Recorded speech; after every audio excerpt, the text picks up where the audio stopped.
हम ब्रह्म।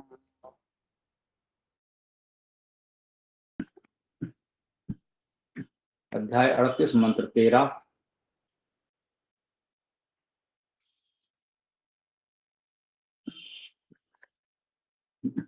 ओम अपाताम अश्विना घर्मम अनुद्यावा पृथिवी अमनसाताम इह एव रातया संतु।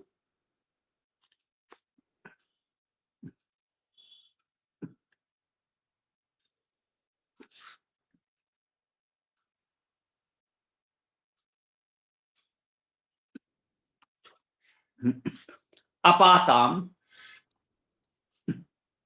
इसमें पा धातु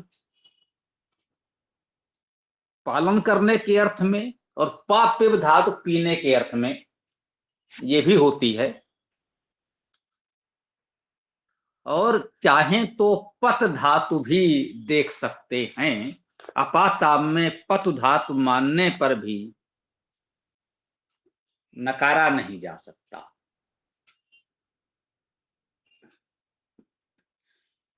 तो हमने इसमें आ तो क्रिया उपसर्ग है,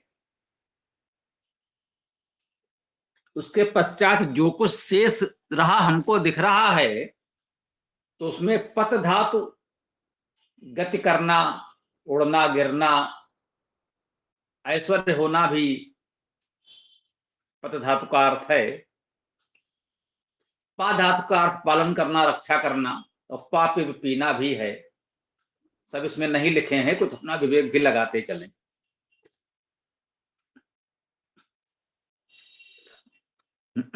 तो अपाताम का अर्थ हो गया पान किया, पापिव धातु से पान करें लिखा हुआ है मंत्रार्थ में।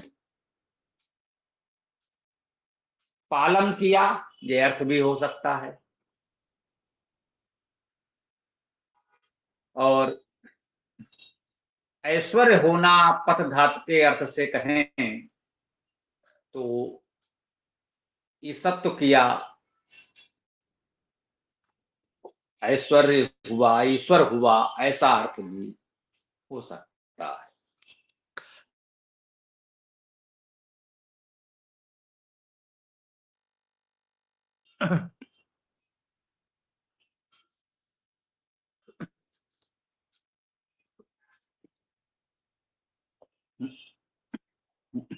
ये हमको समझना चाहिए कि इस एक पद एक शब्द के अर्थ कैसे किए जा सकते हैं।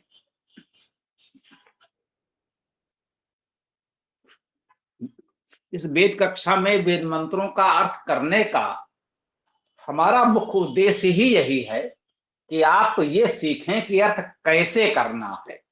अर्थ हमने क्या किया है वह उतना महत्वपूर्ण नहीं है।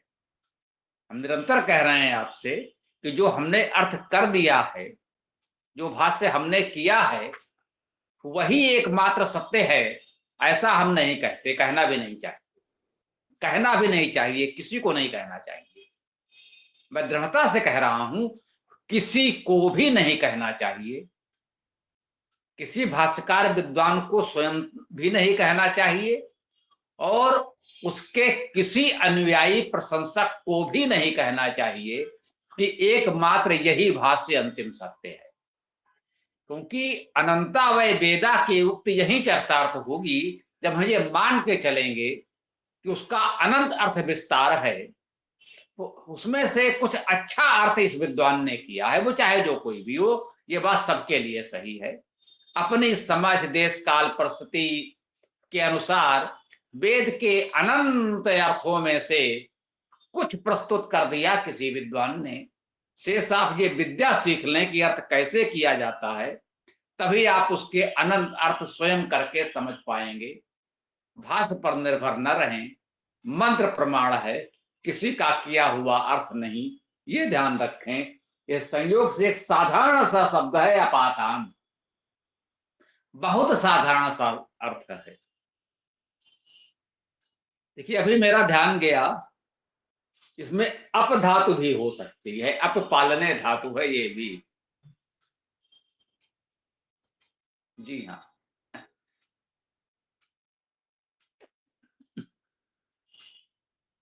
अप धातु भी यदि किसी ने मानी है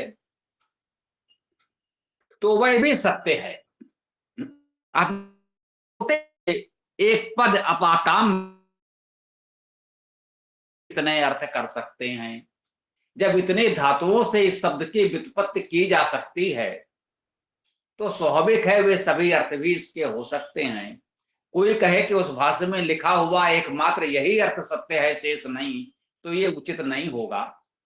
कोई भी वेद भाष्यकार ये सारे अर्थ लिख नहीं सकता, हम भी नहीं लिख पाए। अभी जितने हम बता रहे हैं लिखे तो नहीं है, संभव भी नहीं था। तो अपाताम इसीलिए बहुता कहते हैं वेद मंत्रों के शब्दों को ज्यों का त्यों समझें, तभी समझ में आएगा। अनुवाद करना मनुष्य के बस की बात नहीं है। हाँ, मुझे दृढ़ता से कहना चाहता हूं, वेद के मंत्रों का अनुवाद करना किसी एक मनुष्य के बस की बात तो नहीं है। ये मनुष्य की सामर्थ्य से बहुत आगे है। हम सब एक दूसरे को कुछ दिशा दे सकते हैं और शेष वेद को वही समझ पाएगा जो स्वयं इसमें डुबकी लगाएगा। किनारे बैठकर वेद की गंभीरता को नहीं समझा जा सकता। इसमें आपको स्वयं डुबकी लगानी होगी, तभी आनंद आएगा। तो अपाताम अश्विना घर्मम, अश्विना शब्द तो परिचित हो चुका है। व्यापक युगल, अश्व धातु है व्याप्त होना, आदि आदि अर्थ हैं। अश्विना का अर्थ व्यापक युगल सामान्यता हम लोग कर रहे हैं, व्यापक वेगवान युगल। घर्मम, घर्म को गृह धातु का अर्थ अभिसिंचन करना, प्रकाश होना। तो घर्म का अर्थ हो गया अभिसिंचन, प्रकाश। अभिसिंचन और प्रकाश को, घर्मम अर्थात अभिसिंचन और प्रकाश को अश्विना व्यापक युगल अपाताम, पान किया, पालन किया, रक्षण किया।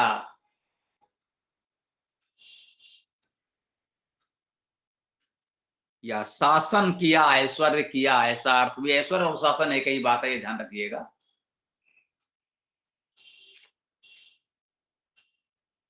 वो उसका ईश है, स्वामी है, शासक है, यही अर्थ होता है, इसमें कोई भ्रम न रहे। अनुद्यावा पृथ्वी अमनसा ताम, अनु उपसर्ग है, अनुकूल, अनुसार, इसी अर्थ में होता है। द्यावा पृथ्वी, द्यावा और पृथ्वी, इसकी भी चर्चा हम लोग अभी कर चुके हैं। कल भी मंत्र में आया था द्यावा पृथ्वी। द्यावा, द्यावा और पृथ्वी, द्यावा अर्थात दिवलोक, प्रकाशमान, सूर्य चंद्र नक्षत्र आदि का क्षेत्र, आकाश, उसे दिवलोक कहते हैं। और पृथ्वी तो ये हमारी विस्तृत भूमि, पृथ्वी जिस पर हमारा निवास है। तो द्यावा और पृथ्वी दोनों ही, हाँ यहां पर ये प्रथमा विभक्ति में है द्यावा पृथ्वी, तो यही करता है अनुद्यावा पृथ्वी अमनसाताम। अब इस अमनसाताम को भी समझें, बिल्कुल अपाताम की तरह है।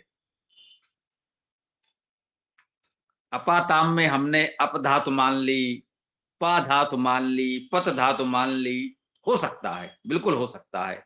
अब अमनसाताम में क्या हो सकता है? अमनसाताम में मन धातु हो सकती है, मनन करना, विचार करना, मन धातु, इससे ये मन शब्द ही बना है, हमारा मन। तो हमारा मन है, इसमें यही मन धातु है, अमनसाताम यही धातु मानी जाएगी।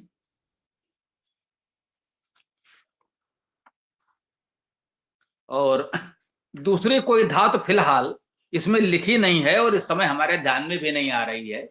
यदि किसी के ध्यान में आए तो हमारी ओर से कोई रोक नहीं है, कोई निषेध नहीं है। कोई और धातु हो सकती है तो उसे भी ग्रहण कर लें।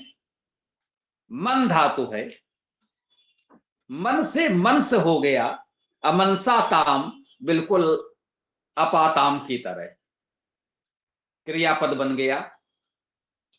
अमनसाताम का अर्थ हो गया मनन किया, मान्य किया, या मनन करें, मान्य करें, ऐसा अर्थ किया है। ये भूतकालिक क्रिया उपसर्ग होता है सामान्यतः व्याकरण में। भूतकाल में लगता है, लंग लकार भूतकाल में विशेष रूप से ये उपसर्ग के रूप में प्रयोग होता है। अपठत अर्थात पढ़ा, अगच्छत गया,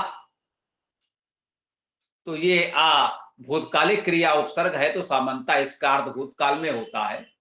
परंतु वेद में जैसा कि हमने आपसे निवेदन किया है कि इसमें भूत भविष्य वर्तमान जैसा कुछ नहीं होता, क्योंकि वेद में सार्वकालिक सत्य का वर्णन है, सार्वभौम सत्य का वर्णन है। वेद में जो कुछ कहा जा रहा है वह त्रिकाल सत्य है, उसमें भूत भविष्य वर्तमान का कोई भेद नहीं होता। अतः हम इसका अर्थ मनन करें, मान्य करें, मनन करते हैं, मान्य करते हैं, इस प्रकार से भी कर सकते हैं। लेकिन ये अर्थ केवल वेद में होगा। जब लौकिक संस्कृत में ऐसा आएगा तो भूतकाल में ही अर्थ होगा, ये भी ध्यान रखें। कोई कहे ये भूतकालिक था तो आपने ऐसा अर्थ कैसे कर दिया, तो वहां क्या करेंगे, तो ये सुविधा केवल वेद में है, क्योंकि वेद में जो कुछ भी वर्णन है वो त्रिकाल सत्य है, सार्वभौमिक सत्य है, इसलिए है।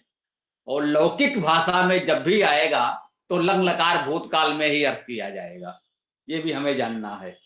तो अमनसा काम का अर्थ मनन करें, मान्य करें, ये भी एक सुंदर अर्थ हुआ कि द्यावा पृथ्वी अनुकूल मनन करें, कि द्यावा और पृथ्वी भी मनन करें। हाँ, इसमें एक बात और है ध्यान देने योग्य, द्यावा पृथ्वी द्विवचन में है, और द्विवचन में प्रथमा द्वितीया के रूप एक से होंगे।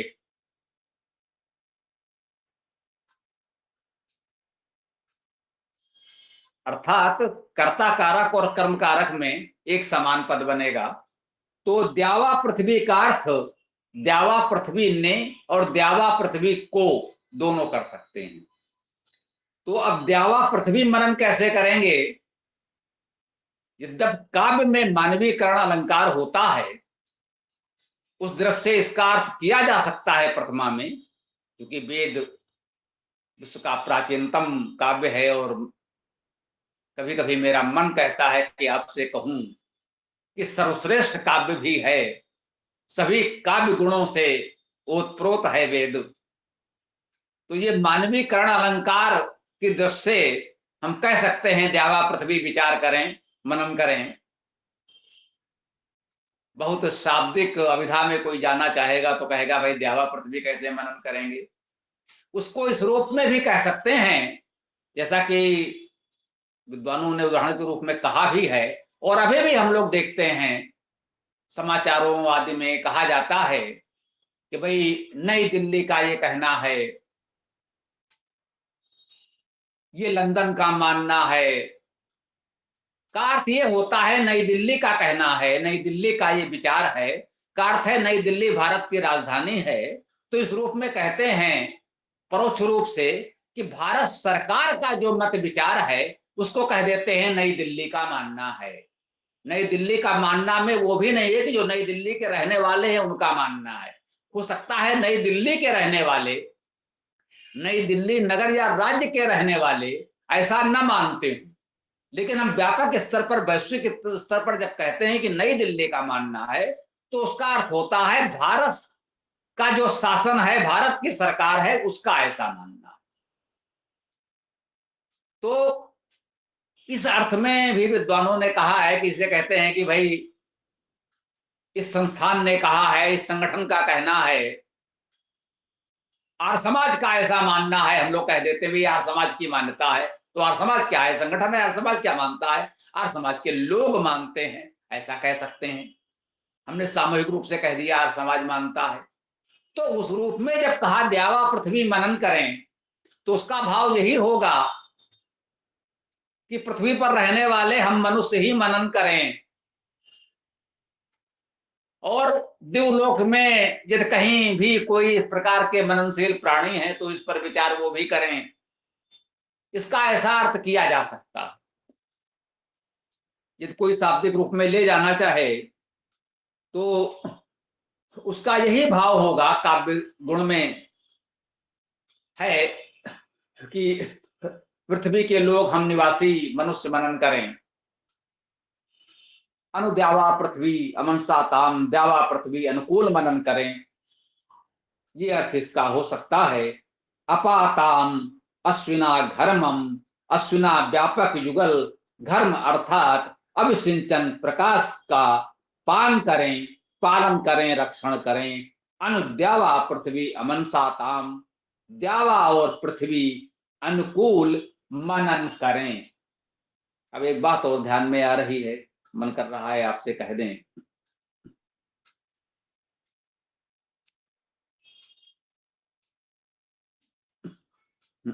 इस पद को देखिए, अमनसाताम, आ तो क्रिया उपसर्ग है, शेष बचा मनसाताम। मनसाताम ये मन धातु से ही तो बना।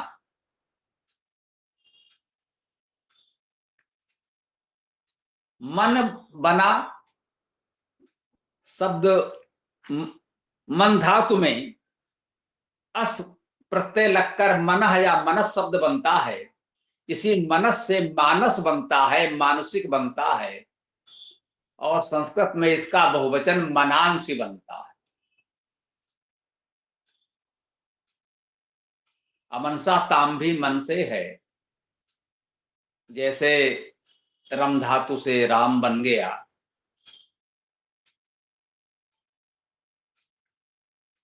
आदि आदि। मन धातु से मान भी तो बनता है, बन सकता है, मानना है, मान्य है, ये भी तो हम कहते हैं, ये भी मन धातु से है।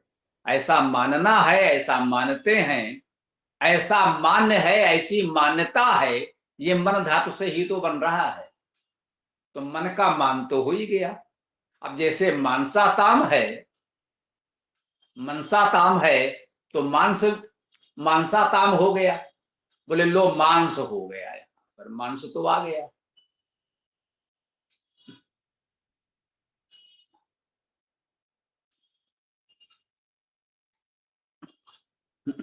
हो सकता है कहीं कोई पद इस प्रकार से आया हो,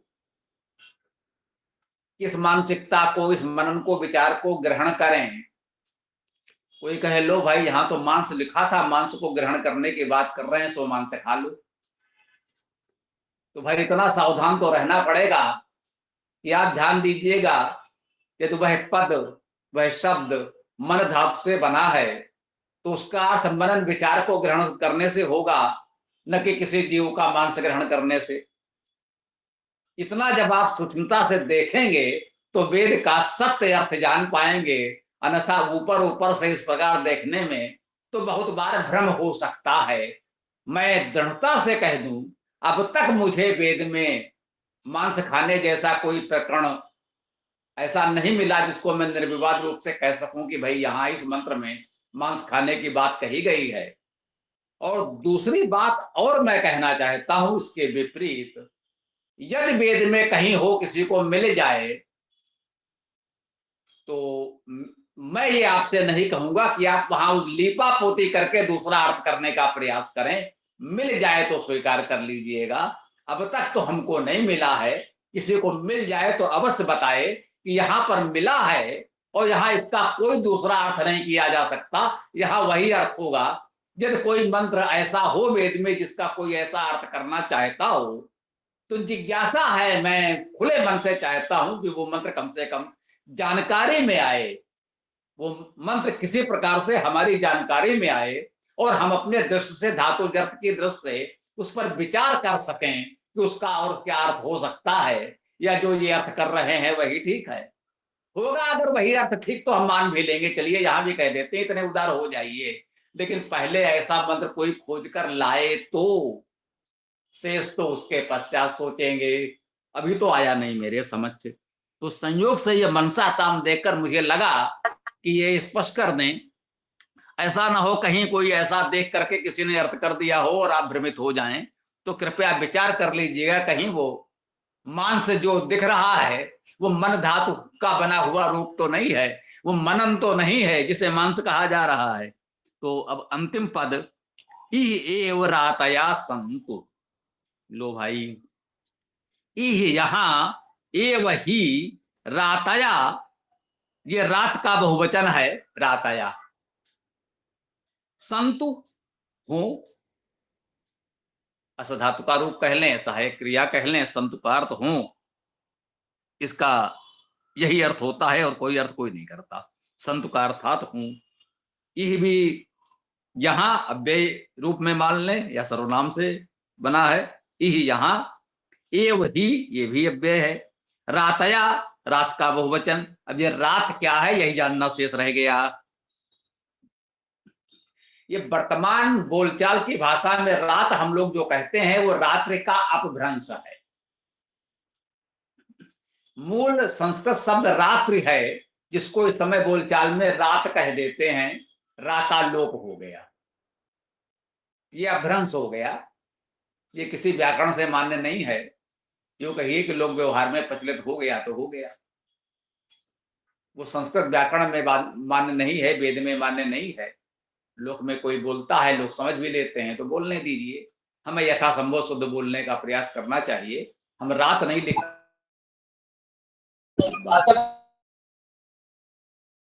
अरे वहाँ मूली लेके आए ना, बोलने में भले मूली चुप में हो जाए, डालना भाई साथ माइक बंद कर दें तो।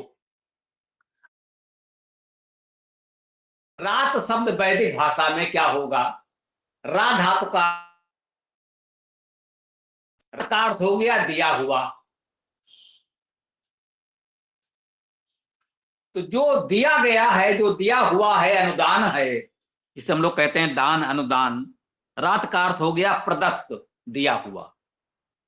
इह एव रातया संतु, जो कुछ प्रदत्त है, जो कुछ दान है, वो यहां ही हो।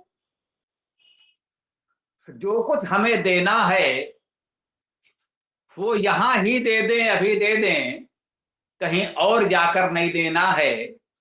मरने के बाद आप कुछ नहीं दे पाएंगे। स्वर्ग नरक जैसा कुछ होता है कि नहीं होता है ये तो पता नहीं। किसी ने देखकर लौटकर बताया नहीं कि मरने के बाद कोई स्वर्ग नरक में गया हो, लौटकर आकर बताया हो कि मैं स्वर्ग में गया था, मैं नरक में गया था, वहां क्या कैसा था। वो लौटकर तो किसी ने बताया नहीं। तो मरने के बाद वाला स्वर्ग नरक तो केवल कल्पना है, क्योंकि उसकी कोई प्रत्यक्ष जानकारी है नहीं और वेद में भी है नहीं। यदि वेद को हम लोग प्रमाण मान लेते हैं तो वेद में भी अब तक तो हमको मिला नहीं। तो वेद तो सदैव यही कहता आ रहा है कि भाई जो कुछ करना है तो यही कर लो, कहीं और करने के लिए कुछ नहीं मिलेगा। ये ऋग्वेद के प्रथम सूक्त से हम लोग देखते कहते आ रहे हैं कि भैया जो कुछ करना है यही करना है, अभी करना है। मरने के बाद का कोई भरोसा नहीं कि कब क्या होगा। जो जीवन है प्रत्यक्ष है, समक्ष है। जो कुछ भी कर्म करना है यही करना है। एव रातया संतु, हमारे जो भी दान कर्म हैं वो यही हों। जो यहाँ लोग हैं जिनको जो आवश्यकता है, यदि हम कुछ कर सकते हैं उनके लिए तो करें, यही करें। ईश्वर सर्वव्यापी है, हम सब में वही व्याप्त है।